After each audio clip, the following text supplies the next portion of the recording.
नमस्कार, कैसे हैं आप सब? आप सबका स्वागत है किरण शिक्षार्थी मंच पर। हम पेज नंबर 226 पर हैं और इस पेज पर सिर्फ एक ही प्रश्न है, तो चलिए इसे देख लेते हैं। स्थापना वाला प्रश्न है। स्थापना है एब्सर्ड बोध व्यक्ति के भीतरी यथार्थ को उद्घाटित करता है, अतः यह अत्यंत महत्वपूर्ण है। तर्क है यह आस्था तर्क दोनों को नकारता है, अतः अधिक महत्वपूर्ण नहीं है। तो इसका आंसर है सी। ए गलत है और आर सही है। एब्सर्ड बोध विसंगति अस्तित्ववाद दर्शन की एक महत्वपूर्ण अवधारणा है। यह विसंगति का बोध कराती है। यह आस्था और तर्क दोनों को नकारता है, अतः ए गलत है और आर सही है। अगला प्रश्न है। स्थापना है मार्क्सवादी सौंदर्य शास्त्र में सर्वोपरि है शर्म का सौंदर्य। तर्क है मार्क्सवादियों के अनुसार हाथ मात्र कर्म इंद्रिय न होकर आदेश सर्जना शक्ति है, वही हर कला की सृष्टि करता है, अतः शर्म और सौंदर्य परस्पर पूरक हैं। तो इसमें है सी। इसमें दोनों ही सही हैं। मार्क्सवाद के प्रवर्तक कार्ल मार्क्स है। मार्क्सवाद वंदात्मक भौतिकवाद के सिद्धांत पर आधारित है। इसमें पूंजीपतियों का अंत होकर श्रमिक वर्ग के वर्चस्व की बात की गई है, अतः मार्क्सवादी सौंदर्य शास्त्र में श्रम का सौंदर्य सर्वोपरि है। मार्क्सवादियों के अनुसार हाथ मात्र कर्म इंद्रिय न होकर आदेश सर्जना शक्ति है, वही हर कला की सृष्टि करता है, अतः श्रम और सौंदर्य परस्पर पूरक हैं, अतः ए सही है और आर भी सही है। अब चलते हैं अगले प्रश्न की ओर। प्रश्न है हिंदी काव्य शास्त्र का सर्वोच्च प्रत्यय है सर्वांग निरूपण। तर्क है सर्वांग निरूपक आचार्यों ने रस अलंकार पिंगल आदि का निरूपण करते हुए इनके अंतर्गत काव्य हेतु प्रयोजन गुण दोष आदि की भी चर्चा की है, जो अत्यंत उपयोगी है। तो इसमें है बी और दोनों ही सही हैं। सर्वांग अर्थात काव्य के सभी अंगों का निरूपण। हिंदी काव्य शास्त्र का सर्वोच्च प्रत्यय या भेंट उपहार सर्वांग निरूपण है। सर्वांग निरूपक आचार्यों ने रस अलंकार पिंगल आदि का निरूपण करते हुए इनके अंतर्गत काव्य हेतु प्रयोजन गुण दोष आदि की चर्चा की है, जो अत्यंत उपयोगी है, अतः ए सही है और आर भी सही है। अब देख लेते हैं अगले प्रश्न को। स्थापना है अधिकतर संस्कृत आचार्य औचित्य के पोषक रहे हैं, अतः औचित्य संप्रदाय के स्वतंत्र अस्तित्व का औचित्य कदापि सिद्ध नहीं होता है। तर्क है औचित्य का आग्रह भरत से लेकर आनंदवर्धन महिमभट्ट आदि तक ने किया है। सभी काव्यांगों में इसकी स्वीकृति है। आचार्य शैवेंद्र ने समग्रतः इस मत को सुव्यवस्थित किया है, किंतु एकल मत होने के कारण इसे संप्रदाय कहना समीचीन नहीं लगता। तो इसमें है ए और दोनों ही सही हैं। औचित्य संप्रदाय के प्रवर्तक क्षेमेंद्र हैं। अधिकतर संस्कृत आचार्य औचित्य के पोषक रहे हैं, इस कारण ही औचित्य संप्रदाय का स्वतंत्र अस्तित्व सिद्ध नहीं होता। औचित्य का आग्रह बहुतों ने किया है। आचार्य क्षेमेंद्र ने इसे व्यवस्थित किया है, किंतु एकल मत इसे संप्रदाय सिद्ध नहीं करता, क्योंकि संप्रदाय में मतानुयायियों की संख्या अधिक होती है, अतः ए सही है और आर भी सही है। अब देख लेते हैं अगले प्रश्न को। स्थापना है प्लेटो के अनुसार भावातिरेक अत्यंत अनिष्टकर होता है और अरस्तु के अनुसार भावों का दमन बड़ा घातक होता है, अतः आशीर्वाद और त्रासदी दोनों सिद्धांत संदिग्ध हैं। और तर्क है प्लेटो साहित्यकार के निष्कासन पर बल देते हैं और अरस्तु के निष्कासन पर बल देते हैं, और अरस्तु मात्र विरेचन तक उसकी उपयोगिता मानते हैं, अतः दोनों सिद्धांत अधूरे लगते हैं। तो इसमें दोनों ही सिद्धांत सही है। हमने जो स्थापना देखी थी वो भी सही है और इसका तर्क भी सही है, क्योंकि इसमें डी है, दोनों में सही है। सुकरात प्लेटो अरस्तु सिकंदर गुरु शिष्य परंपरा, यानी सिकंदर के गुरु हैं अरस्तु, इनके गुरु हैं प्लेटो और इनके गुरु हैं सुकरात। प्लेटो ने आशीर्वाद को अरस्तु से त्रासदी एवं विरेचन सिद्धांत को जन्म दिया। प्लेटो साहित्यकार के निष्कासन पर बल देते हैं और अरस्तु मात्र विरेचन तक उसकी उपयोगिता मानते थे, अतः दोनों सिद्धांत अधूरे हैं और दोनों ही जो हमने स्थापना और तर्क पढ़े हैं दोनों सही हैं। अब देख लेते हैं आगे। स्थापना है उत्तर संरचनावाद मुख्यतः पाठ केंद्रित है और वह पाठ अर्थापन्न साध्य होता है। तर्क है पाठ को इतना महत्व देना और लेखक की मृत्यु की घोषणा कर देना ससयूर का अतिवादी चिंतन है, अतः यह पुनर्विचारणीय है। तो इसमें दोनों ही सही हैं। उत्तर संरचनावाद अवधारणा की स्थापना में 5 फ्रांसीसी विद्वान की भूमिका मानी जाती है। क्लाडे लेवी स्ट्रास, माइकल फूको, रोला बार्थ, रूई अल्थ्यूसर, जैकियस लकन। उत्तर संरचनावाद में सारा बल पाठ पर दिया जाता है। उत्तर संरचनावाद में मुख्य केंद्र या बिंदु पाठ ही है। ऐसे में सास्यूर का इसे लेखक की मृत्यु घोषित कर देना पुनर्विचारणीय है। ए सही है और आर दोनों सही है। अब चलते हैं आगे। स्थापना है काव्य अनुभूति सदैव लोकोत्तर होती है। तर्क है कवि की अनुभूति लोक से परे होती है, इसीलिए इसे ब्रह्मानंद सहोदर कहा गया है। तो इसमें ए सही है और आर गलत है। काव्यानुभूति सदैव लोकोत्तर होती है। कवि की अनुभूति लोक से परे नहीं बल्कि लौकिक अलौकिक दोनों होती है। कवि की अनुभूति को ब्रह्मानंद सहोदर नहीं बल्कि रस को कहा गया है। रस को ब्रह्मानंद सहोदर सर्वप्रथम भट्टनायक ने कहा, अतः ए सही है और आर गलत है। स्थापना है प्रेम में प्रिय अच्छा लगता है, साथ ही प्रेमी में यह कृति हो जाती है कि मैं भी प्रिय को अच्छा लगूं। तर्क प्रिय और प्रेमी दोनों में परस्पर अनुभूतिजन्य तादात्म्य आधार के रूप में काम करता है और इसमें दोनों ही सही हैं। प्रेम में प्रिय और प्रेमी दोनों एक दूसरे को अच्छा लगना चाहते हैं। इसमें प्रिय और प्रेमी दोनों में परस्पर अनुभूतिजन्य तादात्म्य आधार के रूप में काम करता है, अतः दोनों सही हैं।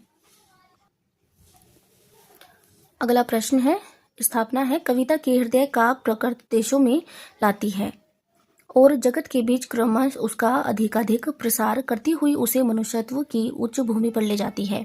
तर्क है कविता का संबंध हृदय से न होकर मन से और वह विविध शब्दजालों के माध्यम से अभिव्यक्ति पाती है। तो इसमें है डी, ए सही है और आर गलत है। कविता के हृदय को प्रकृत दशा में लाती है और जगत के बीच क्रमश उसका अधिकाधिक प्रसार करती हुई उसे मनुष्यत्व की उच्च भूमि पर ले जाती है। कविता का संबंध हृदय से होता है। कविता मात्र शब्दजाल नहीं है, अतः ए सही है और आर गलत है। अब देखते हैं अगले प्रश्न को। स्थापना है भाव का ज्ञान से विरोध नहीं है, दोनों में प्रस्थान बिंदु अवश्य भिन्न है पर दोनों का लक्ष्य बिंदु एक ही है। तर्क है भाव का संबंध हृदय से है और ज्ञान का संबंध बुद्धि से, अतः दोनों एक दूसरे के विरोधी हैं। तो इसमें है सी, ए सही है और आर गलत है। भाव का ज्ञान से विरोध नहीं है, दोनों में प्रस्थान बिंदु अवश्य भिन्न है पर दोनों का लक्ष्य बिंदु एक ही है। भाव का संबंध हृदय से और ज्ञान का संबंध बुद्धि से है, तो दोनों एक दूसरे से संबंधित होते हुए न कि विरोधी हैं, अतः ए सही है और आर गलत है। अब हमारे आगे शुरू होते हैं मिलान वाले प्रश्न। निम्नलिखित कवियों को उनकी कृतियों के साथ सुमेलित कीजिए। तो यहाँ पर कृतियां हैं और यहाँ पर उनके रचनाकार दिए गए हैं। तो सत्यनारायण कवि रत्न की जो कृति है वो है भ्रमर दूत। जगन्नाथ दास रत्नाकर की है गंगा लहरी। रामचरित उपाध्याय की है देवदूत। योगी हरि की है वीर सतसई। तो ऐसे जो हमारा कोट है वो बी ठीक होता है। यहाँ पर कवि है और यहाँ पर उनकी रचनाएं दी गई हैं। सत्यनारायण कवि रत्न का समय है 1880 से 1918 और इनकी रचनाएं हैं भ्रमर दूत, हृदय तरंग। जगन्नाथ दास रत्नाकर इनका समय है 1866 से 1932 और इनकी रचनाएं हैं गंगा लहरी, उद्धव शतक 1929, गंगा अवतरण 1927, श्रृंगार लहरी, हिंडोला, हरिश्चंद्र बिहारी रत्नाकर। रामचरित उपाध्याय इनका समय है 1872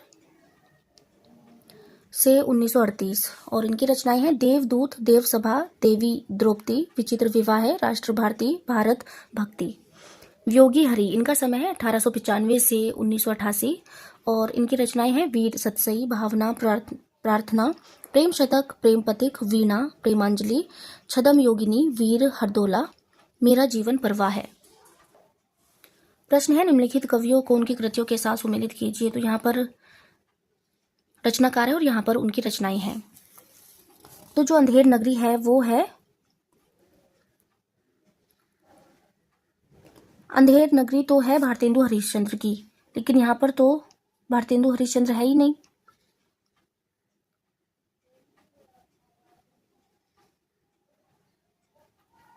यहाँ पर पात्र दिए गए हैं, ये पात्र हैं, यहाँ पर ये रचनाएं नहीं है। कवियों और उनकी कृतियां। अच्छा, यहाँ पर मिस प्रिंट है, यहाँ पर पात्र देना था लेकिन कृतियां लिखी गई हैं। कोई बात नहीं, हम पात्र को मिला लेते हैं। तो अंधेर नगरी के जो पात्र हैं वो हैं नारायण दास। कोर्ट मार्शल के जो पात्र हैं वो हैं रामचंद्र। और द्रौपदी के हैं सुरेखा।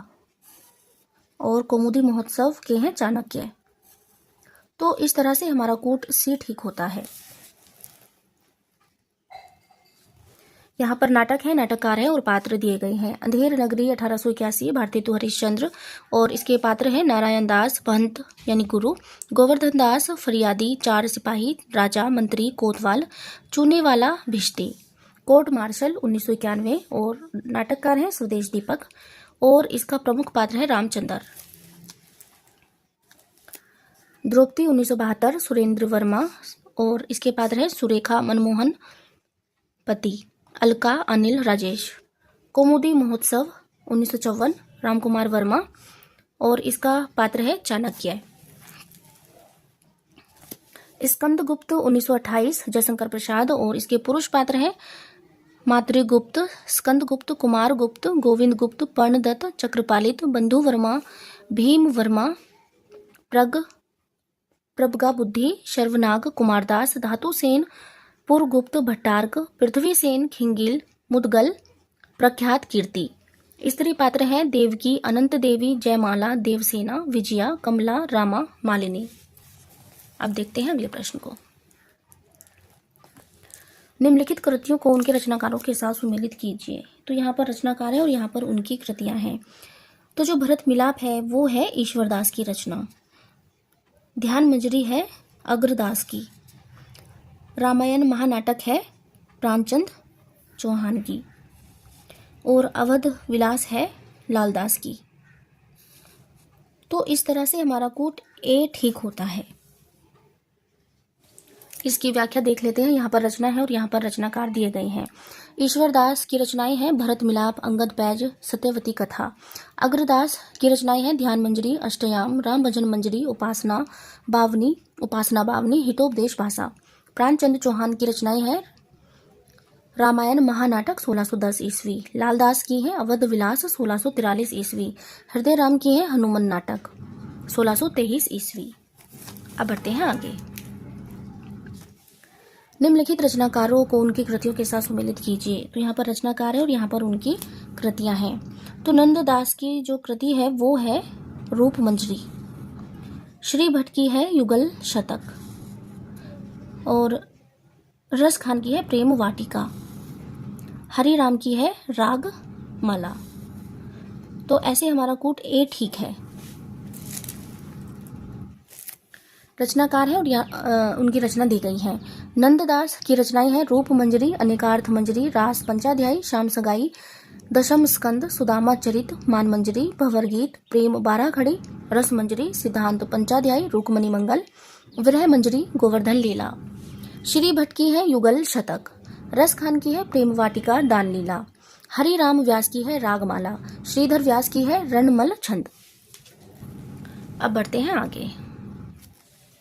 इन उक्तियों को उनके आचार्यों के साथ सुमेलित कीजिए। हमें बताना है कौन सी पंक्ति किसकी है।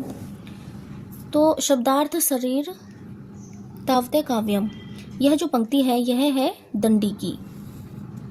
काव्य ग्राह्यम अलंकारात, और यह जो पंक्ति है यह है वामन की पंक्ति है। मुख्यार्थ हतिर्दोष, और यह पंक्ति है मम्मट की। करोति कीर्ति प्रीति च साधु, और यह जो पंक्ति है यह भामे की पंक्ति है। तो ऐसे हमारा कूट भी ठीक होता है। यहाँ पर पंक्ति है, यहाँ पर आचार्य और यहाँ पर समय है।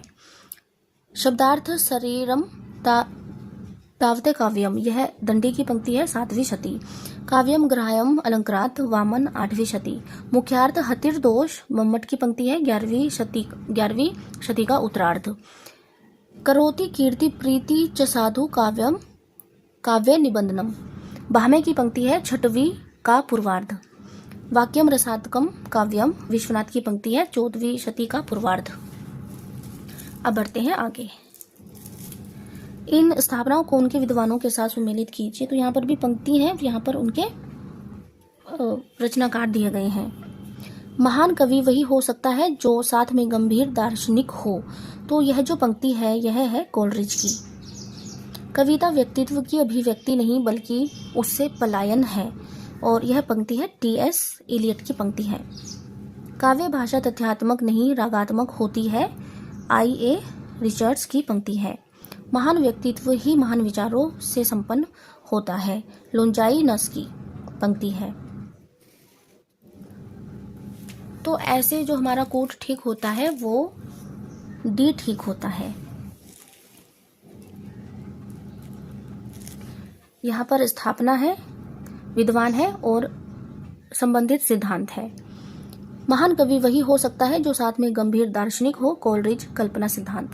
कविता व्यक्तित्व की अभिव्यक्ति नहीं बल्कि उससे पलायन है, टी.एस. इलियट। नर व्यक्तिकता का सिद्धांत। काव्य भाषा तथ्यात्मक नहीं रागात्मक होती है, I.A. रिचर्ड्स। संप्रेषण व मूल्य सिद्धांत। महान व्यक्तित्व ही महान विचारों से संपन्न होता है, लोंजाइनस। औदात्यवाद।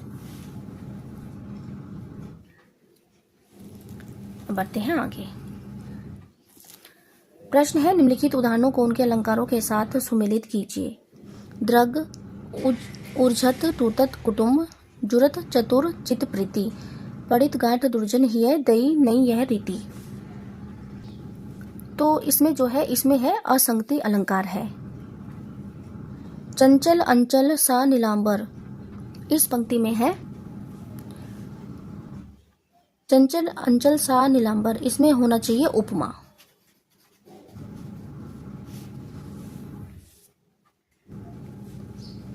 खिला हो ज्यों बिजली का फूल मेघ वन बीच गुलाबी रंग, इसमें है उत्प्रेक्षा। अब चलते हैं आगे। अंबर पनघट में डूबो रही, तारा घट उषा नागरी, इसमें है